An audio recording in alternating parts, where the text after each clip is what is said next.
Zuerst möchte ich euch auf Deutsch ansprechen. Warum? Weil ich glaube, dass ich habe die Antwort auf die Frage, warum die Japaner von Deutschland besessen sind.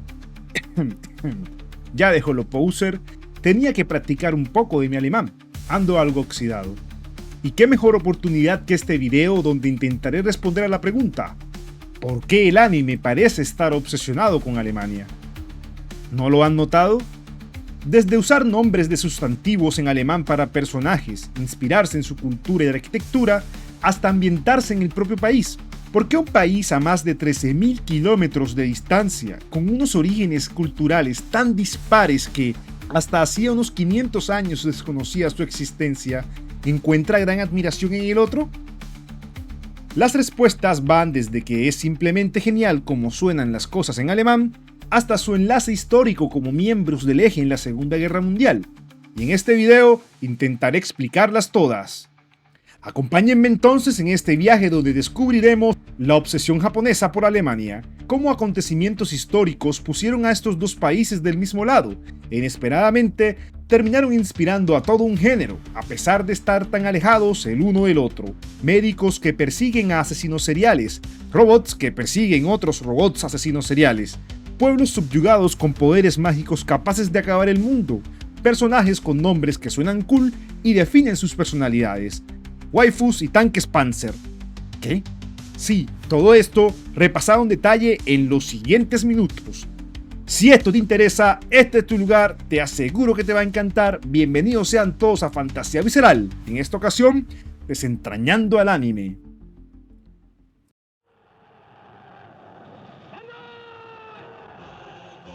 El meme se hizo canon en el canal.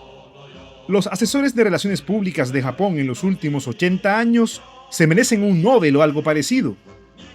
En tan solo unas décadas consiguieron cambiar la imagen del país como el más peligroso estado imperialista del lejano oriente a lo que sea que es ahora. Pero no hay que olvidar lo que una vez fue, conquistadora de la península de Corea, de gran parte de China y el único país que ha conseguido hacerle frente a Rusia y salir bien parado. Gobernada por un sistema casi que teocrático, donde el emperador era considerado un dios mismo, quien se creía en el derecho de conquistar el mundo entero, costara lo que costase, queriendo fundar la esfera de coprosperidad de la Gran Asia Oriental, pero no pudiendo por dos principales obstáculos, Estados Unidos y la recién formada Unión Soviética.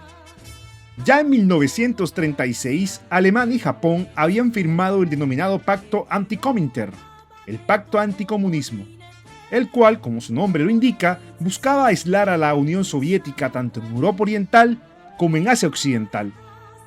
Por eso, al ver que Alemania en 1940 había podido conquistar casi toda Francia, tenía contra la pared al Reino Unido y tanto los Estados Unidos como la URSS dudaban en hacerle frente, no pudieron evitar los japoneses estrechar más sus lazos con aquel tan lejano país que tanto admiraban, aliándose ya no solo política y económicamente, sino también militarmente. Si bien los japoneses no compartían la ideología fascista de los nazis, sí compartían los delirios expansionistas, y así como los alemanes resentían de las potencias occidentales tras los duros castigos de la Primera Guerra Mundial, Japón resentía de Occidente por los siglos anteriores de saqueo durante el auge del colonialismo europeo. Así que se puede decir que fue aquí cuando sus relaciones se afianzaron y comenzó un incesante flujo intercultural que parece haber quedado más patente en los japoneses que en los alemanes. Esto desde luego es entendible. Los alemanes se esforzaron en desarraigarse de su pasado fascista y hasta hace pocos años es que están volviendo a repasar esta historia, hablando abiertamente de ella, aunque no sin cuidado. Así que esto incluía también olvidar un poco su cercanía con Japón. En cambio, Japón después de 2 bombas atómicas sufrió un gran estremecimiento cultural y hasta su imagen pasó de ser la del victimario a la víctima. ¿Merecían los japoneses los primeros y únicos 2 ataques con ojivas nucleares de la historia de la humanidad? ¿O simplemente Estados Unidos quería dejar un mensaje claro para que todos le temieran como potencia mundial indiscutible? ¿Quién sabe? Ponernos a responder esto, además de no tener lugar en la temática del video, siempre terminará en teorías conspirativas, falta de datos oficiales y cuestión de perspectivas. Pero lo que sí se puede saber con certeza es que esta profunda herida, a pesar de ya estar cicatrizada, ha dejado un picor en los japoneses que me atrevería a decir jamás se quitará. Por eso, en cuanto a culturas occidentales modernas o contemporáneas, Japón prefiere admirar a su antigua aliada que a Estados Unidos, Reino Unido o Francia. Y esto, como hemos visto, ha permeado en el imaginativo colectivo y la ficción de Japón. Así como la fantasía clásica, Japón parece estar obsesionada con Europa, pero ahora ya entendemos por qué la favorita siempre ha sido y será Alemania.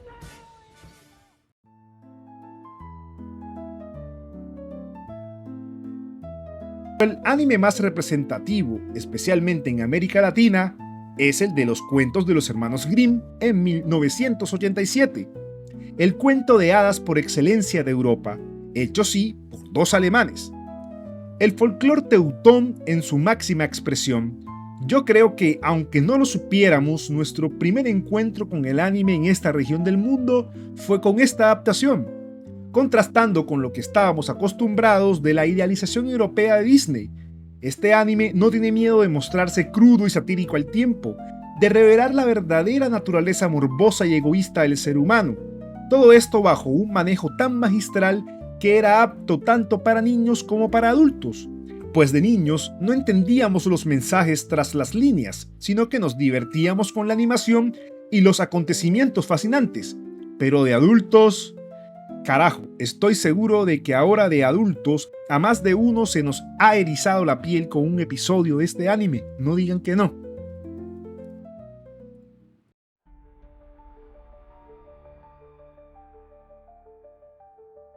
Pero si queremos inspiración directa, mejor no busquemos más que en el gran Naoki Urasawa, autor de las majestuosas obras de Monster y Pluto, ambas ambientadas en Alemania.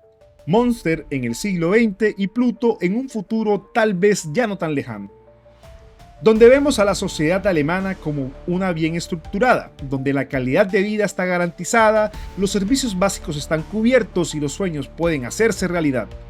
Pero esta idealización no estando exenta de las sombras. En Monster, la sombra de la humanidad, una de las series más aterradoras que he visto, sin tener ni un solo elemento de horror o fantasía en ella, donde nos encontramos con un asesino serial con un pasado trágico que obsesiona a un prometedor médico japonés y le acaba la carrera.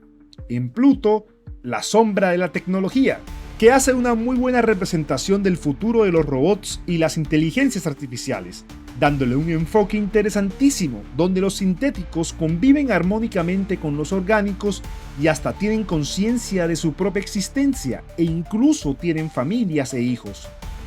Yéndose todo al carajo cuando una de estas inteligencias artificiales no puede con esta conciencia de su propia existencia y empieza a cazar otros robots. Y bueno, mejor véanse la serie.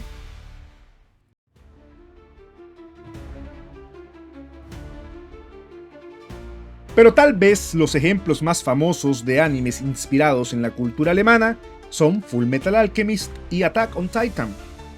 Aquí ya no vemos que tomen lugar estas historias en la Alemania real, entre comillas, sino en mundos ficticios, donde el epicentro es una sociedad con elementos descaradamente germánicos, ambos curiosamente inspirados por la época moderna, no la medieval.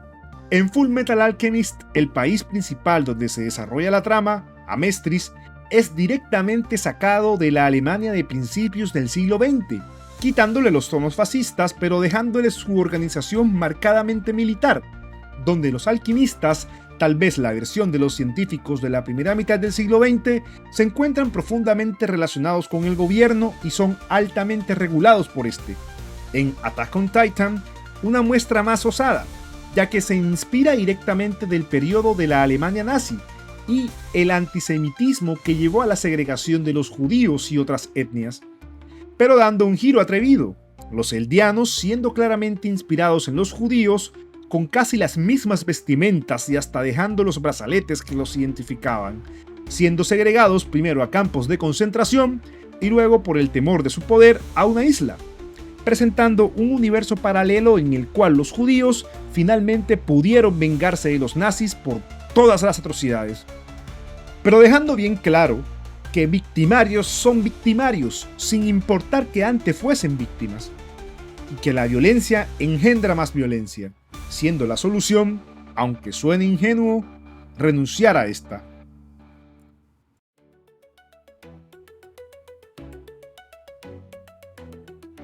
Frieren es otra entrega que se inspira en Alemania, pero no directamente en su ambientación o historia, ya que es un mundo medieval europeo clásico, con apenas distinciones de si es una inspiración británica, francesa o alemana.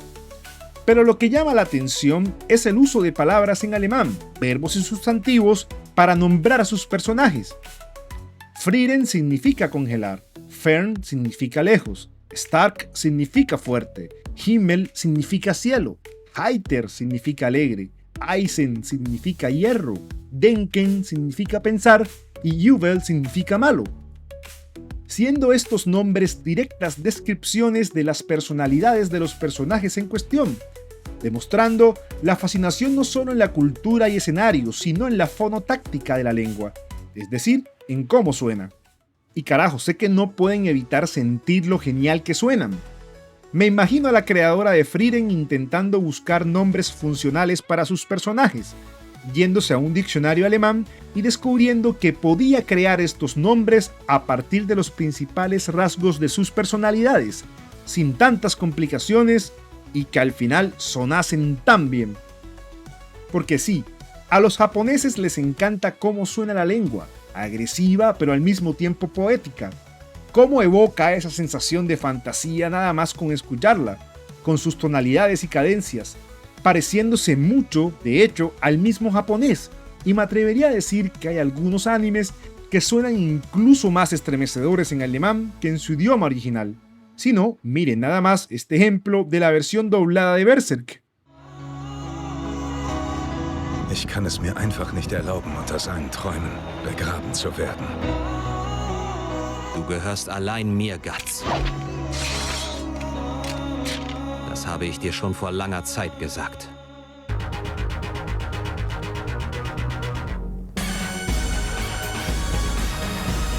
Wenn es ein Kampf ist, den du selbst gewählt hast, solltest du ihn selbst austragen. Je stärker ein Licht leuchtet, desto finsterer werden die Schatten in dessen Nähe.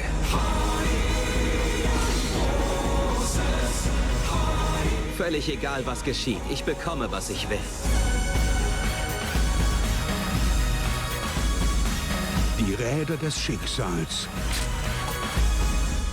setzen sich in Bewegung.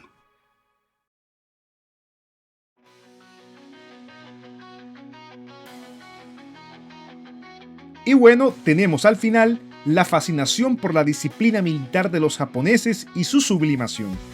No por nada los animes más vistos de la historia en Japón son los mechas, los cuales no solo sobresalen por estas poderosísimas armas que además se ven geniales, sino por la dinámica militar, sublimándola como si recordasen los momentos de gloria del ejército japonés antes de las bombas, siempre siendo estas historias con un tinte europeo muy característico, el alemán.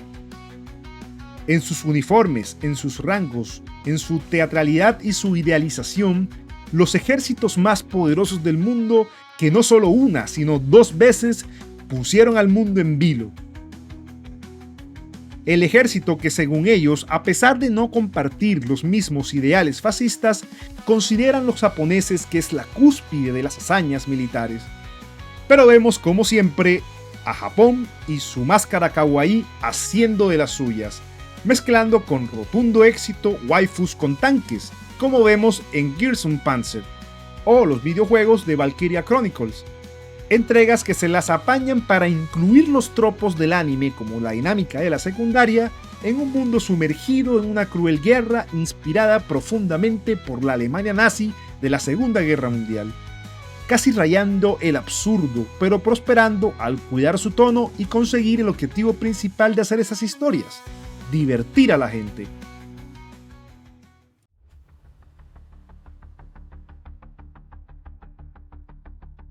Aquí una pregunta que sé que les ha estado dando vueltas desde el principio del video.